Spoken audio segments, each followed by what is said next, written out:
Taste the Daily. மாவிலை சரிவால் விவசாயிகள் பெரிதும் பாதிக்கப்பட்டுள்ள நிலையில் வழக்கம் போல இங்குள்ள ஸ்டாலின் மாடல் அதிமுக அரசு விவசாயிகளின் கோரிக்கைகளை கண்டுகொள்ளவில்லை என அதிமுக பொதுச் செயலாளர் எடப்பாடி கே பழனிசாமி குற்றச்சாட்டு. வேளாண் துறை அமைச்சரோ வெளிநாட்டு சுற்றுலாவில் பிஸியாக இருப்பதாக வரும் செய்தியை சுட்டிக்காட்டி விமர்சனம். மத்தியில் கூட்டணியாக 39 எம்பிக்களை வைத்திருந்தும் விவசாயிகளுக்காக குரல் கொடுத்ததா திமுக? இல்லை என அதிமுக பொதுச் செயலாளர் எடப்பாடி கே பழனிசாமி குற்றச்சாட்டு. விவசாயிகள் மீது குண்டர் சட்டம் போட்ட அரசுதானே இந்த அரசு, இவர்களிடம் விவசாயிகள் நலன் பற்றி எப்படி எதிர்பார்க்க முடியும் எனவும் கேள்வி. விவசாயிகள் நலன் காக்கும் நோக்கில் கர்நாடக மாநில விவசாயிகளுக்கு PDPS திட்டத்தின்படி இழப்பீட்டினை பிரதமர் மோடி தலைமையிலான மத்திய அரசு அறிவித்துள்ளதற்கு அதிமுக பொதுச் செயலாளர் எடப்பாடி கே பழனிசாமி வரவேற்பு. தமிழ்நாட்டு விவசாயிகளுக்கும் இத்தகைய இழப்பீட்டை அறிவித்து வழங்க வேண்டுமென மத்திய மாநில அரசுகளுக்கு வலியுறுத்தல். ஆண்டிற்கு ஒருமுறை விளைவிக்கப்படும் பயிர்களின் விலை வீழ்ச்சியால் சொல்லொன்னா துயரில் உள்ள விவசாயிகளுக்கு மத்திய அரசு அளித்துள்ள இந்த இழப்பீடு பெரும் உதவியாக இருக்கும். அஇஅதிமுக என்றும் விவசாய பெருங்குடி மக்களுடன் துணை நிற்கும், அவர்களின் குரலாக என்றென்றும் ஒலிக்கும் என அதிமுக பொதுச் செயலாளர் எடப்பாடி கே பழனிசாமி உறுதி. சட்டமன்ற தேர்தலை முன்னிறுத்தி களப்பணியாற்றுவது குறித்து ஜூன் 27, 28 ஆகிய தேதிகளில் கழக தகவல் தொழில்நுட்ப பிரிவு மாநில மண்டல நிர்வாகிகள் மற்றும் மாவட்ட செயலாளர்கள் ஆலோசனை கூட்டம். கழக பொதுச் செயலாளர் ஆணைப்படி கழக நிர்வாகிகள் அனைவரும் சம்பந்தப்பட்ட நாட்களில் தவறாமல் கலந்து கொள்ள தலைமை கழகம் அறிவுறுத்தல். நீலகிரி மாவட்டம் உதகை அருகே ரேஷன் கடையில் பணிபுரியும் பெண் ஊழியருக்கு பாலியல் தொல்லை கொடுத்த திமுக நிர்வாகி சிக்கினார். ஆளும் கட்சி என்ற திமிரில் திமுகவினர் அரங்கேற்றும் பாலியல் அத்துமீறல்களுக்கு அளவே இல்லை என பெண்கள் குற்றச்சாட்டு. சென்னை வேளச்சேரியில் சட்டக்கல்லூரி மாணவிக்கு பயிற்சி மையத்தில் பாலியல் தொல்லை கொடுத்த நிறுவனர் உடந்தையாக இருந்த உதவியாளர் மீதும் பாதிக்கப்பட்ட மாணவி புகார். ஸ்டாலின் ஆட்சியில் சட்டத்தை காக்க வேண்டிய வழக்கறிஞரே பாலியல் தொல்லை கொடுக்கும் அளவிற்கு சட்டம் ஒழுங்கு சீரழிந்து வருவதாக பொதுமக்கள் குற்றச்சாட்டு. சென்னை திருவான்மையூரில் 29 வயது பெண்ணை காதலிப்பதாக ஆசை வார்த்தை கூறி பாலியல் அத்துமீறலில் ஈடுபட்டு கருவை களைக்க வைத்து ஏமாற்றிய இளைஞர் பிடிபட்டார். விடியா ஸ்டாலின் ஆட்சியின் ஏவல் துறை மீது சிறிதும் பயமில்லாததால் பெண்களுக்கு எதிரான பாலியல் வன்கொடுமைகள் அதிகரித்து விட்டதாக பொதுமக்கள் குற்றச்சாட்டு. திருவள்ளூர் மாவட்டம் பேரம்பாக்கத்தில் டாஸ்மாக் மதுபான கடை அருகே கஞ்சா போதையில் தகராறில் ஈடுபட்ட 10 பேர் கொண்ட கும்பல் ஊருக்குள் புகுந்து 2 இளைஞர்களை சரமாரியாக வெட்டி கொலைவெறி தாக்குதல். போதைப் பொருள் கடத்தல் தடுப்பு நடவடிக்கைகளில் விடியா ஸ்டாலின் ஆட்சி தோல்வியடைந்து விட்டதால் போதைக்கு அடிமையாகி குற்ற செயல்களில் இளைஞர்கள் ஈடுபடுவது அதிகரித்து விட்டதாக பொதுமக்கள் வேதனை. திருப்பூர் மாவட்டம் காங்கேயம் அருகே இளைஞர்களின் வாழ்வை சீரழிக்க வைத்திருந்த 3 கிலோ கஞ்சா பிடிபட்டது. ஸ்டாலின் ஆட்சியில் கஞ்சா புழக்கம் தரிகட்டுள்ளதாக பொதுமக்கள் குற்றச்சாட்டு. மதுரையில் சிறையில் இருந்தபோது ஏற்பட்ட பழக்கத்தில் ஜாமீனில் வெளியே வந்த பின் இளைஞர்களை சீரழிக்கும் கஞ்சா விற்பனையில் ஈடுபட்ட இளைஞரிடமிருந்து 2 கிலோ கஞ்சா சிக்கியது. ஜாமீனில் வந்தவர்களை கூட கண்காணிக்க திராணி இல்லாத ஸ்டாலின் அரசின் ஏவல் துறை பாமர மக்களை எப்படி பாதுகாக்கும் என மக்கள் கேள்வி. காஞ்சிபுரம் மாவட்டம் ஓரகடம் அருகே சுமார் 6 கிலோ எடையுள்ள குட்கா உள்ளிட்ட போதைப் பொருட்கள் சிக்கியது. ஸ்டாலினின் திமுக ஆட்சியில் பெட்டிக்கடைகளில் கூவி கூவி விற்கப்படும் அளவிற்கு போதைப் பொருள் புழக்கம் அதிகரித்து விட்டதாக மக்கள் குற்றச்சாட்டு. சேலம் உள்ளிட்ட பல மாவட்டங்களில் 30க்கும் மேற்பட்ட குழந்தைகளை சட்டவிரோதமாக பணக்கார குடும்பத்தினருக்கு விற்பனை செய்த கணவன், மனைவி உட்பட 6 பேர் கொண்ட கும்பல் பிடிபட்டது. அதிமுக ஆட்சியில் துவங்கப்பட்ட தொட்டில் குழந்தை திட்டங்களை விடியா ஸ்டாலின் ஆட்சி கிடப்பில் போட்டதால் ஏழை தம்பதிகள் பச்சிளங்குழந்தைகளை விற்பனை செய்வது அதிகரித்து விட்டதாக பொதுமக்கள் விமர்சனம். நெல்லை வஉசி மைதானத்தில் குடும்பத்துடன் இருந்த காவலரை இளைஞர்கள் அரிவாளால் வெட்டிய சம்பவத்தால் பரபரப்பு. ஸ்டாலின் மாடல் காவல்துறையில் காவலர்களுக்கே பாதுகாப்பு இல்லாத அவல நிலை நிலவுவதாக பொதுமக்கள் குற்றச்சாட்டு. நாமக்கல் மாவட்டம் பள்ளிப்பாளையம் அருகே வீட்டில் தனியாக இருந்த மூதாட்டி நகைக்காக கொலை செய்யப்பட்ட கொடூரம். காவல்துறை கும்பகர்ண தூக்கத்தில் இருப்பதால் மூதாட்டிகள் வீட்டில் இருக்கவே அச்சப்படும் நிலையை ஸ்டாலின் மாடல் அரசு உருவாக்கிவிட்டதாக மக்கள் குற்றச்சாட்டு. கோவை மாவட்டம் அன்னூர் அருகே புகழூர் கிராமத்தில் ஆசிரமத்தில் தங்க நகைகள் மற்றும் பணம் கொள்ளை. ஸ்டாலின் ஆட்சியில் சட்டம் ஒழுங்கு சீரழிந்துள்ளதால் ஆசிரமத்தில் கூட திருட்டு சம்பவங்கள் அரங்கேறுவதாக பொதுமக்கள் ஆவேசம். சேலம் மாவட்டம் சங்ககிரி அருகே தனியார் நிறுவன ஊழியரின் 9 சென்ட் நிலத்தை போலி ஆவணங்கள் தயாரித்து அபகரித்த திமுகவினர். திறனற்ற திமுக ஆட்சியில் திமுகவினரின் அட்டூழியத்தால் தொடர்ந்து பொதுமக்கள் பாதிக்கப்படுவதாக குற்றச்சாட்டு. பார்த்தீங்கன்னா எங்களுடைய சின்ன தாத்தா எங்களுக்கு கோர்ட் ஆர்டர் மூலியமாக கிரையம் பண்ணிட்டாரு. இப்போ எப்படின்னா ஜனவரி 17ஆம் தேதி கிரையம் எங்களுடைய மகுருஞ்சாடு ரிஜிஸ்டர் ஆஃபீஸில் கிரையம் பண்ணியாச்சு.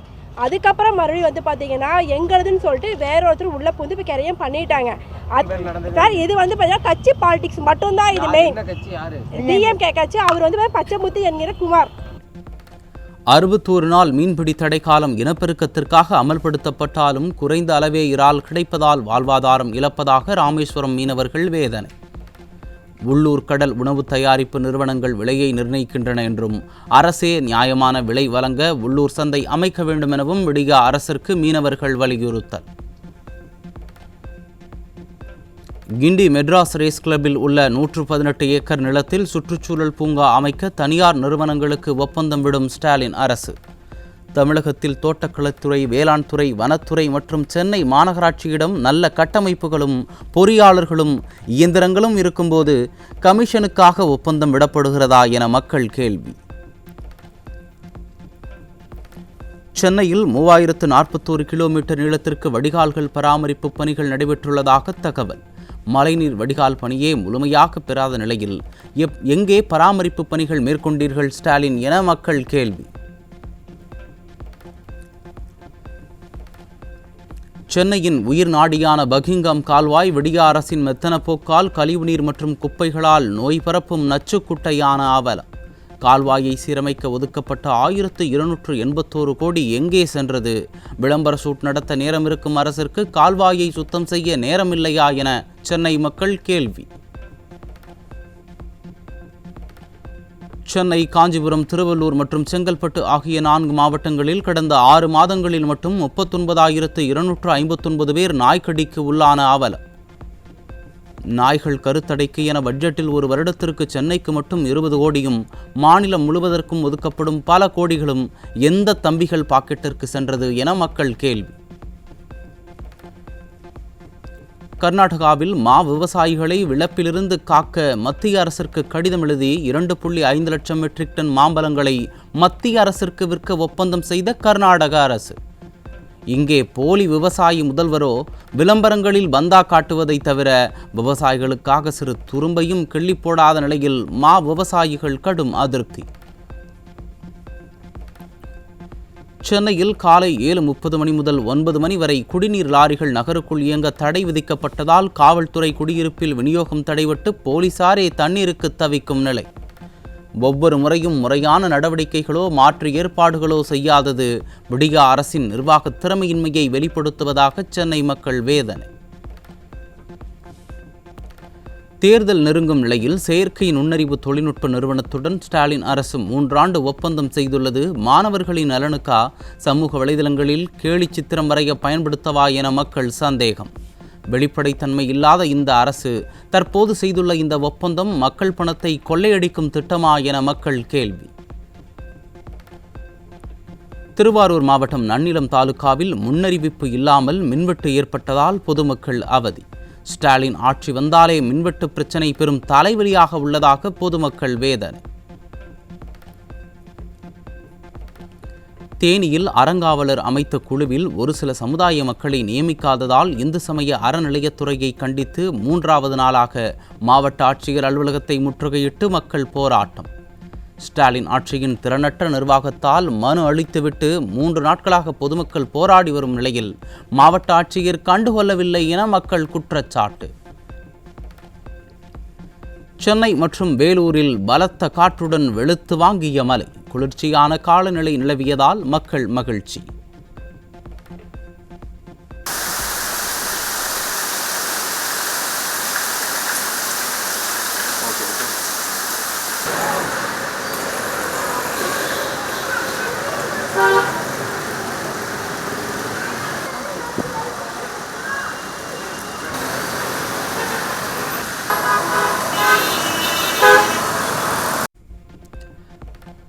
வேலூரில் 150 கோடி செலவில் புதிதாக கட்டப்பட்ட மல்டி ஸ்பெஷாலிட்டி மருத்துவமனையை வைத்து விளம்பரம் தேடும் விடியா அரசு. மருத்துவமனைக்கு போதிய மருத்துவர்கள் செவிலியர்களை நியமிக்காமல் மருத்துவர்களுக்கு பணிச்சுமையை அதிகரிக்கும் விளம்பர அரசு வெற்று கட்டிடத்தை திறந்து வைத்து மக்களை ஏமாற்ற பார்ப்பதாக குற்றச்சாட்டு. கொடைக்கானலில் முக்கிய குடியிருப்புக்கு செல்லும் சாலையின் நடுவே திமுக நிர்வாகி ஒருவர் வாகனத்தை நிறுத்திச் சென்றதால் போக்குவரத்து பாதிப்பு. ஆளும் கட்சி என்ற திமிரில் திமுகவினர் தொடர்ந்து அட்டூழியத்தில் ஈடுபடுவதாக பொதுமக்கள் குற்றச்சாட்டு.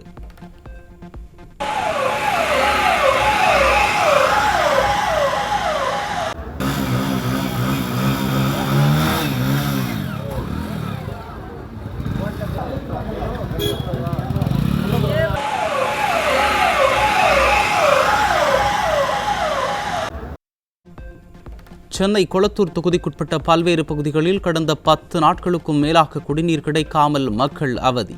தனது சொந்த தொகுதி மக்களுக்கே குடிநீர் வசதி செய்து தராத ஸ்டாலின் மற்ற தொகுதி மக்களின் நலனில் எப்படி கவனம் செலுத்துவார் என ஆவேசம். தருமபுரி அரசு மருத்துவக் கல்லூரி மருத்துவமனை அருகே விடியா அரசின் தகரடபா பேருந்தும் டிராக்டரும் மோதி விபத்தில் 5 பெண்கள் உட்பட 10 பேர் காயம். விபத்திற்குள்ளான வாகனங்களை அகற்றுவதில் விடியா அரசின் ஏவல் துறை ஆமை வேகத்தில் பணிகளை மேற்கொண்டதால் 1 மணி நேரத்திற்கும் மேலாக போக்குவரத்து பாதிப்பு. கன்னியாகுமரி மாவட்டம் நாகர்கோவில் மாவட்ட ஆட்சியர் அலுவலகம் அமைந்துள்ள சாலை பகுதியில் ஏற்பட்ட பள்ளத்தை சீரமைக்காததால் வாகன ஓட்டுநர்கள் அவதி. சாலை பாதுகாப்பை உறுதி செய்வதில் தொடர்ந்து அலட்சியம் காட்டி வரும் விடியா ஸ்டாலின் ஆட்சி மக்கள் விரோத அரசு என்பதற்கு மாவட்டந்தோறும் சாட்சிகள் உள்ளதாக பொதுமக்கள் குற்றச்சாட்டு. சென்னையில் ராயபுரம் மற்றும் கடற்கரை மீன் சந்தைகளில் தொடர்ந்து 2வது வாரமாக மீன் விற்பனை குறைவு. கிருத்திகை மற்றும் அமாவாசை காரணமாக மீன் விற்பனை குறைந்திருப்பதால் வருவாய் இழப்பு ஏற்பட்டுள்ளதாக மீனவர்கள் வேதனை. புதுக்கோட்டை மாவட்டம் கந்தர்வக்கோட்டை அருகே குடிநீர் கேட்டு அரசு பேருந்தை சிறைபிடித்து காலி குடங்களுடன் பெண்கள் சாலை மறியல். விடியா ஸ்டாலின் ஆட்சியின் 4 ஆண்டு அவலத்திற்கு குடிநீர் உள்ளிட்ட அத்தியாவசிய தேவைகளை கூட நிறைவேற்றவில்லை என பொதுமக்கள் குற்றச்சாட்டு. சிதம்பரம் நடராஜர் கோயில் ஆனி திருமஞ்சன விழா திருவிழா கொடியேற்றத்துடன் துவங்கியது. ஜூலை 1ஆம் தேதி தேரோட்டமும் 2ஆம் தேதி ஆனி திருமஞ்சன தரிசன விழாவும் நடைபெற உள்ளது. பாலியல் வன்கொடுமை தொடர்பான வழக்குகளில் பாதிக்கப்பட்டோரின் அடையாளங்களை எந்த வடிவத்திலும் வெளியிடக்கூடாது என்ற சென்னை உயர்நீதிமன்ற உத்தரவை மதிக்காத ஸ்டாலின் மாடல் அரசின் காவல்துறைக்கு குட்டு வைத்த நீதிமன்றம். பாதிக்கப்பட்ட பெண்ணின் பெயர், முகவரி உள்ளிட்ட அடையாளங்களை வெளியிட்டதற்காக டிஜிபிக்கு எச்சரிக்கை விடுக்கப்பட்டதுடன் காவல்துறை மீதும் தாமாக முன்வந்து அவமதிப்பு நடவடிக்கை எடுக்கப்படும் என சென்னை உயர்நீதிமன்றம் காட்டம். சிரியாவில் தேவாலயத்தில் நிகழ்ந்த குண்டுவெடிப்பில் 22 பேர் பரிதாபமாக உயிரிழப்பு. படுகாயமடைந்த 53 பேருக்கு மருத்துவமனையில் சிகிச்சை. உக்ரைன் ரஷ்யா இடையேயான போர் தொடர்ந்து நீடித்து வரும் நிலையில் ஆயிரக்கணக்கானோர் உயிரிழப்பு. உக்ரைன் தலைநகர் கீவ் மீது ரஷ்யா மிகப்பெரிய ட்ரோன் தாக்குதல் நடத்தியுள்ளதாக கீவ் இராணுவ நிர்வாகம் தகவல். அமெரிக்காவில் திடீரென பலத்த காற்று வீசியதால் படகு கவிழ்ந்து விபத்து. ஏரியில் படகு கவிழ்ந்து விபத்திற்குள்ளானதில் 6 பேர் பரிதாபமாக உயிரிழப்பு. ஈரான் இஸ்ரேல் நாடுகள் மோதலில் ஈடுபட்டு வரும் நிலையில் அமெரிக்க இராணுவம் ஈரானின் அணுசக்தி தளங்கள் மீது தாக்குதல் நடத்தியதால் போர் பதற்றம். ஹார்முஸ் நீரிணையை மூட ஈரான் முடிவு செய்துள்ளதாக தகவல் வெளியாகும் நிலையில் கச்சா எண்ணெய் விலை உயர்ந்தால் பெட்ரோல் டீசல் விலைகளும் உயரும் என அறிவிப்பு. கர்நாடகாவில் தென்மேற்கு பருவமழை தீவிரமடைந்ததால் காவிரி நீர்பிடிப்பு பகுதிகளான குடகு, வயநாடு உள்ளிட்ட இடங்களில் கனமழை. கபினி அணை முழு கொள்ளளவை எட்டிய நிலையில் உபரி நீர் காவிரி ஆற்றில் திறக்கப்பட்டு மேட்டூர் அணைக்கு வரும் நீர்வரத்து கணிசமாக உயர்வு. ரயில்களில் தட்கல் முன்பதிவு செய்வதற்கு முறைகேடுகளை தடுக்க IRCTC கணக்கில் ஆதார் எண் இணைப்பு பணி துவக்கம். ஜூலை 15 முதல் ரயில் நிலையங்களில் நேரடியாக முன்பதிவு செய்பவர்களுக்கு ஆதார் எண் முக்கியம் என அறிவிப்பு. வட அமெரிக்காவான அல்ஜீரியாவில் கால்பந்து வெற்றி கொண்டாட்டத்தின் போது மைதானத்தின் மேற்கூரை கட்டிடத்தின் ஒரு பகுதி இடி விழுந்து விபத்து. விபத்தில் 3 பேர் உயிரிழந்த நிலையில் 50க்கும் மேற்பட்டோர் படுகாயம். இந்தியா இங்கிலாந்து அணிகள் இடையிலான முதலாவது டெஸ்ட் போட்டியின் 3ஆம் நாள் இந்திய அணி 23.5 ஓவர்களில் 2 விக்கெட்டுகளை இழந்து 90 ரன்கள் மட்டுமே எடுத்தது.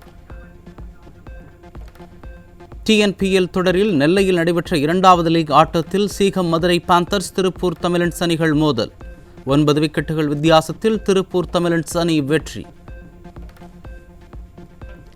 ஜெர்மனியில் வீராங்கனைகள் மட்டும் பங்கேற்கும் பெர்லின் ஓபன் டென்னிஸ் போட்டியில் ஒற்றையர் இறுதி ஆட்டத்தில் செக் மார்கெட்டா வாண்ட்ரசோவா வெற்றி. சீன வீராங்கனை வான்ஜிங் யூவை வீழ்த்தி சாம்பியன் பட்டத்தை கைப்பற்றினார் மார்கெட்டா.